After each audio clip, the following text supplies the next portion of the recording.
বন্ধুরা, সম্পূর্ণ পর্ব দেখতে চ্যানেলটি সাবস্ক্রাইব করুন। বাড়ির ভেতরে সন্ধ্যার আলো নিভে এলে এক অদ্ভুত শূন্যতা ছড়িয়ে পড়ে, যেন কেউ কথা বলতে চাইলেও শব্দ খুঁজে পায় না। বনলতা নিজের ঘরে দরজা বন্ধ করে বসে থাকে বিছানার এক কোণে। তার চোখের জল শুকিয়ে গেছে, কিন্তু বুকের ভেতর ভারী পাথর চাপা পড়ে আছে। সে ভাবতে থাকে, কোথায় ভুল করেছিল? সে কি সত্যি শুধু টাকার লোভে এতদূর চলে এসেছে, নাকি ভালোবাসার নামে নিজেকেই সে প্রতারণা করেছে? জানালার ফাঁক দিয়ে বাইরের অন্ধকারের দিকে তাকিয়ে তার মনে হয়, এই অন্ধকারই বুঝি তার ভবিষ্যৎ। অন্য ঘরে অনুভব চুপচাপ বসে থাকে, তার সামনে ছড়ানো কিছু কাগজ আর ফোন, কিন্তু কোনো কিছুতেই মন বসছে না। বারবার তার চোখের সামনে ভেসে উঠছে বনলতার কান্না ভেজা মুখ আর লাজুর ভেঙে পড়া চোখ। সে নিজেকে বোঝাতে চেষ্টা করে যে সে যা করেছে ঠিকই করেছে, তবুও কোথাও একটা কষ্ট তাকে গ্রাস করে রাখে, কারণ যে মানুষটার সাথে সে সংসার সাজিয়েছিল সেই মানুষটার মুখোশ খুলে যাওয়া সহজ হলেও মনের ভেতরে স্মৃতিগুলো মুছে ফেলা এত সহজ নয়। রাত গভীর হলে লাজু নিজের ঘরে শুয়ে শুয়ে ছাদের দিকে তাকিয়ে থাকে। তার মাথার ভেতর বারবার একই প্রশ্ন ঘুরতে থাকে। সে কি চুপ থাকলে সবকিছু ঠিক থাকত? সে কি সত্য বলেই ভুল করেছে? তার মনে পড়ে বনলতা দিদির সেই কথাগুলো। সংসারে ফাটল ধরবে এই ভয় পেয়েই সে তো মাথা নিচু করেছিল, কিন্তু সত্যকে আর কতদিন চাপা রাখা যায়? সুদেবের কথা মনে পড়তেই সে একটু সাহস পায়। পরদিন সকালে বাড়িতে কেউ কারো সাথে ঠিকমতো কথা বলে না। ঠাম্মি রান্নাঘরে বসে সবজি কাটতে কাটতে চোখ মুছতে থাকে। জেঠিমণি নীরবে তাকে সাহায্য করে। কেউ কিছু জিজ্ঞেস করে না, শুধু রান্নার শব্দ আর নিঃশ্বাসের আওয়াজে ঘর ভরে থাকে। বনলতা ঘর থেকে বেরিয়ে আসে। তার চোখ লাল, কিন্তু মুখ শক্ত করে রাখা। সে কাউকে কিছু বলে না, চুপচাপ জল খেয়ে আবার ঘরে ঢুকে পড়ে। সেদিন বিকেলে অনুভব সিদ্ধান্ত নেয় সে বনলতার সাথে শেষবারের মতো কথা বলবে। সে ধীরে ধীরে দরজায় নক করে। বনলতা ভেতর থেকে বলে, আসো। অনুভব ঘরে ঢুকে দেখে বনলতা একটা ব্যাগ গোছাচ্ছে। অনুভব বুঝে যায় সে চলে যাওয়ার সিদ্ধান্ত নিয়েছে। অনুভব শান্ত গলায় বলে, কোথায় যাচ্ছ? বনলতা থেমে গিয়ে বলে, বাপের বাড়ি। এখানে আর থাকার অধিকার আমার নেই। অনুভব কিছুক্ষণ চুপ করে থেকে বলে, আমি তোমাকে আটকাব না, কিন্তু সত্যিটা জেনে ভালো হতো। বনলতা হালকা হাসে বলে, সত্য তো অনেক আগেই বলার দরকার ছিল, কিন্তু সাহস পাইনি। এই কথার পর দুজনের মাঝখানে আবার নীরবতা নেমে আসে। বনলতা বলে, আমি জানি আমি ক্ষমা পাওয়ার যোগ্য নই, কিন্তু বিশ্বাস করো অনুভব, আমি শুরুতে তোমাকে ঠকাতে চাইনি। ধীরে ধীরে সবকিছু এমন হয়ে গেল। অনুভব দীর্ঘশ্বাস ফেলে বলে, ভুলের শুরুটা ছোট হলেও শেষটা বড় হয়, এটাই বাস্তব। বনলতা মাথা নাড়ে। সন্ধ্যার আগে বনলতা বাড়ি ছেড়ে চলে যায়। ঠাম্মি তাকে যেতে দেখে আর নিজেকে ধরে রাখতে পারে না। সে কাঁদতে কাঁদতে বলে, এতদিনের সংসার এভাবে ভেঙে যাবে ভাবিনি। অনুভব ঠাম্মিকে ধরে বলে, সময় লাগবে, কিন্তু আমরা ঠিক হয়ে যাব। বনলতা চলে যাওয়ার পর বাড়িতে যেন বাতাসও বদলে যায়। লাজু নিজের পড়ার টেবিলে বসে বই খুলে রাখে, কিন্তু মন পড়ায় নেই। তার মনে হয় দিদি চলে গেলেও একটা ছায়া রেখে গেছে।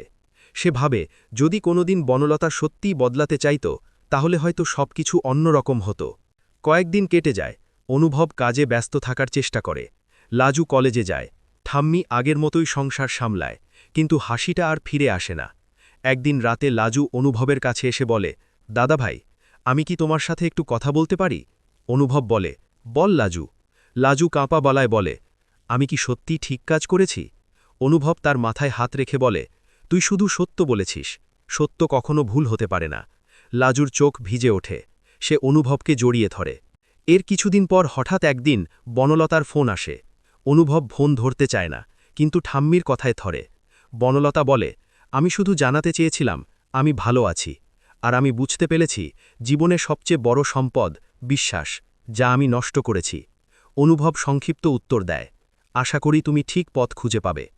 ফোন কেটে গেলে অনুভব জানালার পাশে দাঁড়ায়।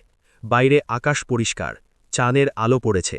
সে ভাবে, হয়তো সবকিছু শেষ হয়ে যায়নি, শুধু নতুনভাবে শুরু করার সময়। লাজু জানালার কাছে এসে দাঁড়ায়। দাদা ভাই, বলে, জীবনটা কি সবসময় এমন কঠিন? অনুভব হালকা হেসে বলে, কঠিন না হলে মানুষ বড় হয় না। লাজু মাথা নাড়ে। সেই রাতে বাড়ির ভেতর দীর্ঘদিন পর একটু শান্তি নামে। সবাই জানে সামনে পথ সহজ নয়, কিন্তু মিথ্যার বোঝা অন্তত আর নেই। লাজুর সরলতা আর অনুভবের দৃঢ় সিদ্ধান্ত মিলেই হয়তো এই বাড়িতে আবার আলো ফিরিয়ে আনবে। এই বিশ্বাস নিয়েই নতুন দিনের অপেক্ষা শুরু হয়। রাত গভীর হলে বাড়ির ভেতরে আবার সেই পুরনো নীরবতা ফিরে আসে। কিন্তু এবার সেই নীরবতা আগের মতো ভয়ঙ্কর নয়, বরং ক্লান্ত এক ধরনের স্থিরতা নিয়ে আসে। অনুভব বারান্দায় দাঁড়িয়ে অনেকক্ষণ আকাশের দিকে তাকিয়ে থাকে। তার মনে হয় জীবনের একটা বড় অধ্যায় আজ শেষ হয়ে গেছে, অথচ এই শেষের মধ্যেই লুকিয়ে আছে নতুন শুরুর ইঙ্গিত। সে বুঝতে পারে, মানুষ যখন সত্যের মুখোমুখি হয় তখন ভাঙে ঠিকই, কিন্তু সেই ভাঙনের মধ্য দিয়েই শক্ত হয়। পরদিন ভোরে লাজু ঘুম থেকে উঠে দেখে অনুভব আগেই উঠে চা বানাচ্ছে। লাজু অবাক হয়ে বলে, দাদাভাই, তুমি এত সকালে? অনুভব হালকা হাসে, বলে, আজকে একটু হালকা লাগছে মনটা, তাই উঠেই পড়েছি। লাজু বুঝতে পারে এই হালকা লাগার পেছনে অনেক যন্ত্রণা আছে। সে আর কিছু বলে না, চুপচাপ বসে চা খায়। ঠাম্মি ধীরে ধীরে ঘর থেকে বেরিয়ে আসে। তার চোখের নিচে গভীর কালি, কিন্তু মুখে শান্ত ভাব। সে লাজুর মাথায় হাত রেখে বলে, তুই আজ কলেজে যাবি না, আজকে বাড়িতে থাক। লাজু মাথা নাড়ে বলে, না ঠাম্মি, যাব, পড়াশোনা বন্ধ করলে চলবে না। ঠাম্মি আর কিছু বলে না, শুধু মনে মনে ভাবে, এই মেয়েটাই একদিন এই বাড়ির সবচেয়ে বড় ভরসা হয়ে উঠবে। দিন গড়াতে গড়াতে অনুভব কাজে মন দেয়। সে নতুন একটা প্রজেক্ট হাতে নেয়, যেন নিজের মাথার ভেতরের শূন্যতাকে কাজে ভরিয়ে দিতে পারে। সহকর্মীরা তার চোখে অন্যরকম দৃঢ়তা লক্ষ্য করে। কেউ কিছু জিজ্ঞেস করে না, সবাই বুঝতে পারে সে ভেতরে ভেতরে বড় কোনো লড়াই সেরে এসেছে। অন্যদিকে বনলতা বাপের বাড়িতে পৌঁছে একদম চুপচাপ হয়ে যায়। মা বারবার প্রশ্ন করলেও সে শুধু বলে, আমি একটু বিশ্রাম নিতে চাই।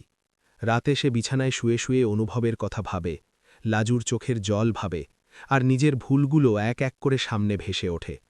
সে বুঝতে পারে জীবনে সবকিছু টাকা দিয়ে কেনা যায় না। কিছু জিনিস আছে যেগুলো একবার হারালে আর ফেরানো যায় না। কয়েকদিন পর হঠাৎ বনলতা সিদ্ধান্ত নেয় সে নিজের পায়ে দাঁড়াবে। সে একটা ছোট কাজ খুঁজতে শুরু করে। প্রথম দিকে সবাই অবাক হলেও সে দমে যায় না। তার মনে হয় এইটাই তার প্রায়শ্চিত্ত, নিজের ভুলের বোঝা নিজেই বইবে সে। এদিকে বাড়িতে লাজুর কলেজের পরীক্ষা শুরু হয়। সে পড়াশোনায় ডুবে যায়। অনুভব মাঝে মাঝেই তাকে পড়তে সাহায্য করে। দুজনের মধ্যে এক ধরনের নতুন সম্পর্ক গড়ে ওঠে, যেখানে ভরসা আর বোঝাপড়া সবচেয়ে বড় জায়গা নেয়। একদিন সন্ধ্যায় সুদেব গ্রাম থেকে শহরে আসে লাজুকে দেখতে। সে বাড়িতে ঢুকেই বলে, তুই বদলে গেছিস লাজু। লাজু অবাক হয়ে বলে, কিভাবে? সুদেব বলে, চোখে ভয় নেই এখন, একটা আলাদা আত্মবিশ্বাস আছে। লাজু হেসে বলে, জীবন আমাকে বড় করে দিচ্ছে হয়তো, একটু তাড়াতাড়ি। সুদেব অনুভবের সাথে আলাদা করে কথা বলে।